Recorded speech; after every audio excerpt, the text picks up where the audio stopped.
بچه نفر یه سنگ بردارید. نفر یه سنگی. چشماتون رو ببندید. چشماتون رو ببندید. خب الان با چی میفهمید؟ از کجا میفهمید که الان چی تو دستتونه؟ نه از کجا میفهمید؟ از کجا؟ از تو دستمون سنگه. نه چشماتو ببند. چشماتو ببند. از کجا میفهمی که الان این سفته یا نرمه؟ نه از کجا فهمیدی؟ با چی فهمیدی؟ با دستتون فهمیدی ها؟ پس با دست میتونیم یه چیزهایی رو بفهمیم، یاد بگیریم. یعنی یکی از چیزهایی که ما یاد میگیریم ازش چیه؟ دسته. درسته؟ خب حالا از کجا میفهمی که اندازش چقدره؟ اندازش خیلی بزرگه. یکی از سنگا کوچیکه، یکی از سنگا هم بزرگه.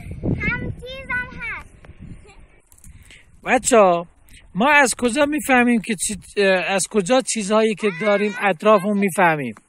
با چی میفهمیم؟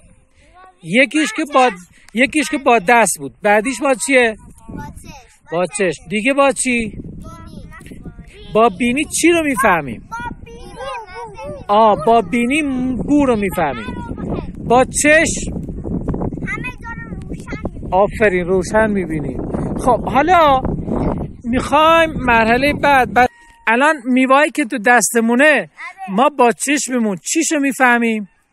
ما با چشممون مثلا زیباییشو میفهمیم. زیباییش چه رنگی الان؟ ها؟ قرمزه.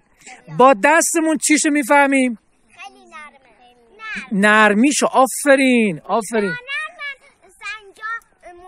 با گوشمون چیشو میشنویم؟ چی میشنویم؟ مگه صدا داره میوه؟ ها؟ نه میوه رو میگم، این که تو دستمونه.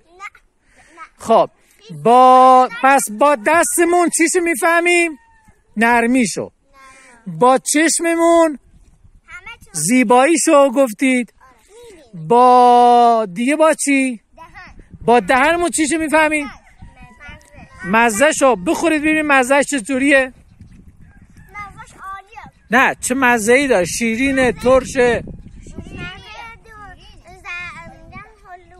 ها؟ مزه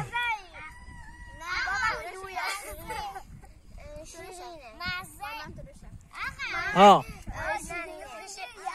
خب پس ما چند تا چیز الان یکی چش داشتیم، یکی دیگه چی داشتیم؟